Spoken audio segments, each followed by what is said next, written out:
From the Atlantic Studios in New York, we're with Alex Lifeson and Geddy Lee from Rush, discussing their new album, Vapor Trails, which is the first new Rush album in 5 years. Geddy, that's a long time. Yes, it was a long time. A lot of things have gone down in everybody's life, musically and otherwise. Of course, the most profound incidents of the last year were the tragic incidents involving Neil, and our thoughts and our energies for the last few years have been more involved around making sure that he was okay and that he was surviving and that he wasn't bothered by any pressure from band activities or day-to-day junk involved with being a musician. So and we hope that would be helpful to him, and he would be able to eventually find reasons to continue his musical life. But of course that was not a priority to us, and things developed in such a fashion that he did find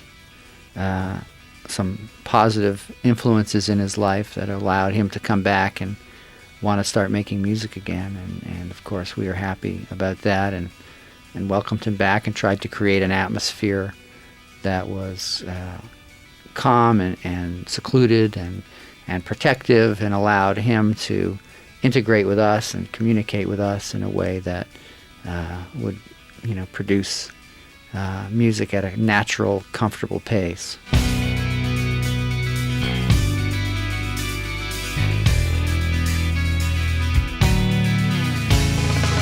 Stratospheric traces of a transitory flight, trails of condensation held in narrow bars of white.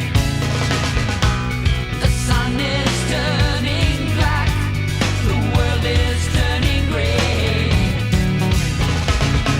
All the stars fade from the night, the oceans rain away.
Alex Lifeson. We spoke about getting back together a number of months before Geddy had finished his solo record.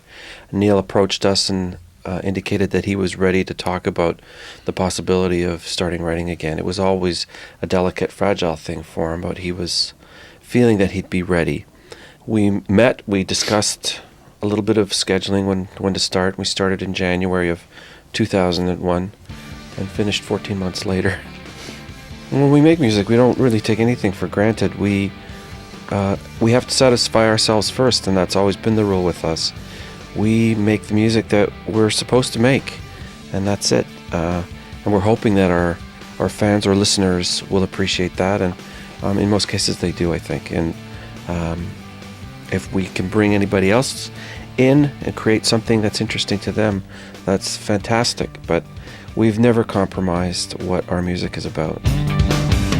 It's not the heat, it's the inhumanity plugged into the sweat of a summer street. Machine gun images pass, light knowledge through the looking glass. The slack-jawed gaze of true profanity feels more like surrender than defeat. If culture is a curse of the thinking class, if culture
have no idea how we fit into the mainstream right now.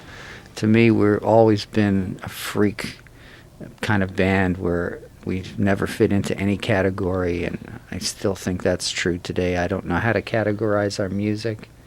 It's always been hard rock to me that sometimes wanders into the world of progressive rock. I don't know if there's such a genre anymore. When you listen to people describe styles of music today, they're terms I don't even understand. They're this/this/this/this/this. So everything is fusion now. Everything's fused with everything else. There's very little pure anything left in rock, and I think that's good, because that's kind of what we've always been about anyway. That's evolution.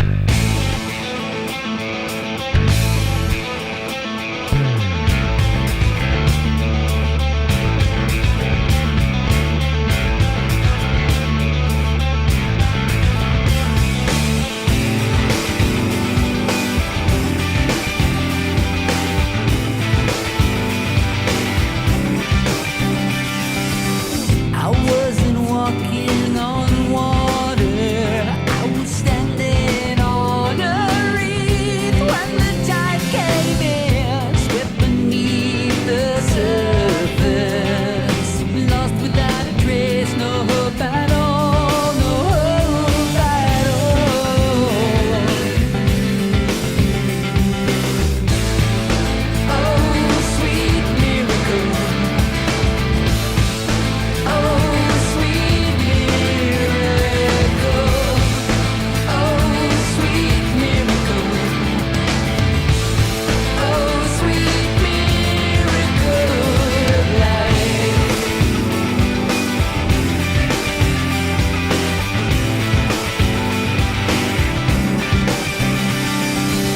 I wasn't walking with angels. I was talking to myself, rising up to the surface, raging against the night, starless night. Oh, sweet miracle. Oh, sweet miracle. Oh, sweet miracle. Love, sweet miracle of life.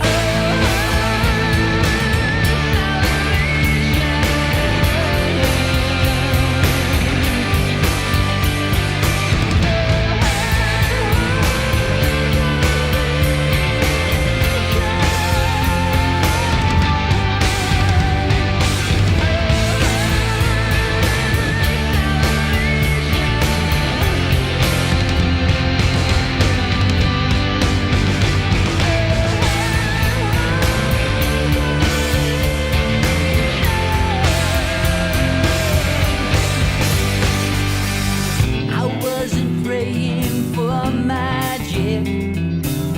I was hiding in plain sight, rising up from the surface to fly into the light, into the light. Oh, sweet miracle. Oh, sweet miracle. Oh, sweet miracle. Oh, sweet miracle of life. Oh, sweet miracle. Oh, sweet miracle. Oh, sweet miracle. Love, sweet miracle of life. No, there's not a lot of soloing because I just got tired of it. I love doing it, but I wanted to go somewhere else with it. From the guitar point of view, I wanted to create interesting musical parts rather than a feature solo that stood out in any way. There are a few here and there, but even those are downplayed for the most part. And Yeah, it was more of a connection Yeah. to what the guitar was doing with the other guys, you know? Yeah, the solo sections become all of us soloing together in a way, where they're musical, kind of more adventurous musical passages that we're all moving simultaneously. So rather than feature one particular instrument over another, it's just like, let's just jam out. Yeah. And there's a lot of that on this record, and a lot of those jams are spontaneous and were recorded live during Alex and I jamming together. And we just kept those very spontaneous moments and built around them. So in a way, they're the most live aspects that Rush has ever put on a studio album. And I think the lack of soloing is really second to that. It's not that critical. A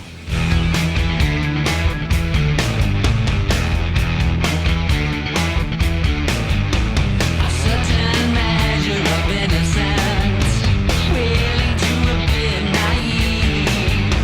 A certain degree of imagination, a measure of make-believe. A certain degree of surrender to a forces all I need. A shallow satisfaction in a willingness to risk defeat. Celebrate the moment as it turns into one more. Another chance at victory. Another chance to score. The measure of the moment is the difference of degrees. Just one little victory. A spirit breaking free. One little victory. The greatest that can be. One little victory.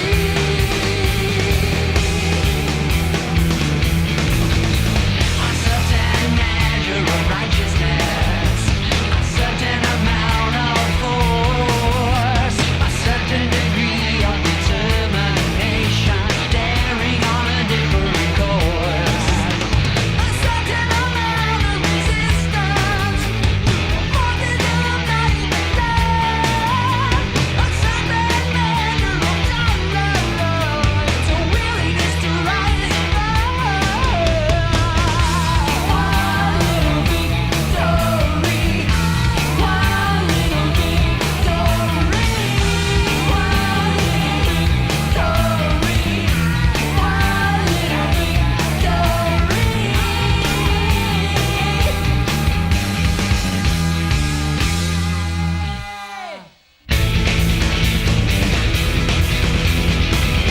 Celebrate the moment as it turns into one more. Another chance at victory. Another chance to score. The measure of the moment is the difference of degrees. Just one little victory. A spirit breaking free.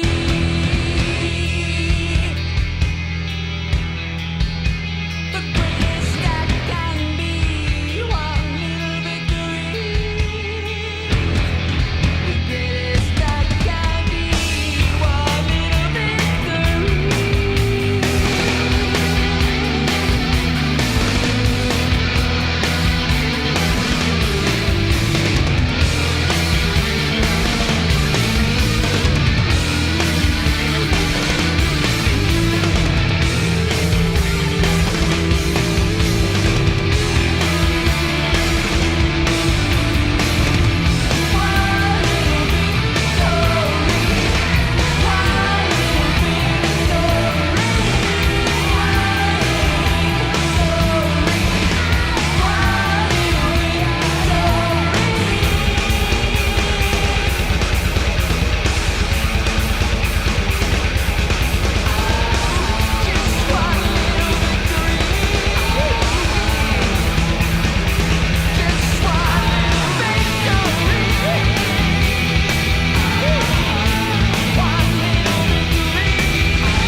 Yeah, we haven't really spoken about doing a video for one little victory. It's still the early stages. I think this is the video we're doing Yeah, I now. think, yeah. I mean, it is, like, you're right, it is very much a typical Rush single. It makes no sense, and it's about 5.5 minutes long. And why any radio station would play it, I don't know. But thank God we did it that way. We've always done it that way. You know, you were talking about the mainstream. We've always walked along the shoreline of the mainstream. We've always been aware of it and connected to it in that sense, but we've always kept our own identity and really relished that. I mean, we're very, very lucky. We have a fan base that's very, very strong and very dedicated to the band, and in a lot of cases know much more about the band than either of us do. So it's wonderful to have that to guide you along and to support you to be able to do whatever you want to do.